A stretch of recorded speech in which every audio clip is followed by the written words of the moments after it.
Hi there, here's mental coach Chato from Tennis Academy Ballplant in Magdeburg, Germany. Welcome to another edition of my mental training online program. Today in the next 4 sessions I am going to introduce 5 specific exercises that you can do to improve in sport, professional or whatever you want to improve in.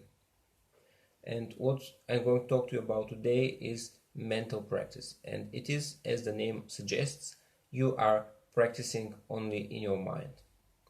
For example, we already had the experiment of throwing the basketball at the basket, and the people that are just practicing in their minds, like imagining throwing, is exactly the same thing. You're practicing doing the thing, and the mental practice will make you get better, will help you get better.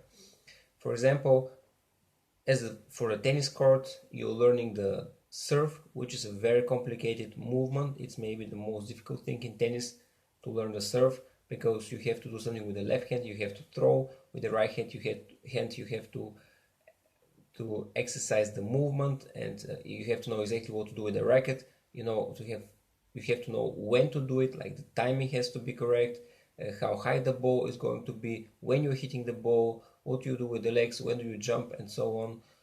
It's very complicated, and of course, if you try it just after being showed this movement once or twice, you can never do it. But what you can do is you can mentally rehearse it in your mind, the whole procedure, the whole sequence, the whole movement, thus helping your mind remember it. This is how you learn. So it has exactly the same effect as practicing for real, because both things, they achieve exactly one thing, and that is for your mind is learning this movement. But whether you're doing it for real or just in your imagination, you're learning it anyway. Okay, so if you want to drastically improve the speed with which you're learning something, you can mentally practice it. And this goes for any sport, not just tennis. Everything is complicated and takes time. You can use this method of mental practice to learn the new movement or whatever it is.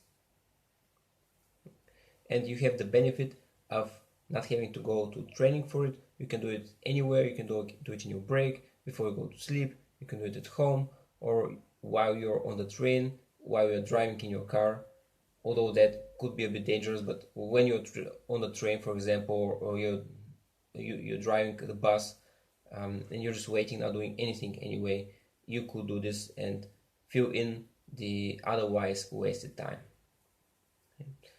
That's the exercise for today. Try it out, and I'm sure it will help you get better. Until next time.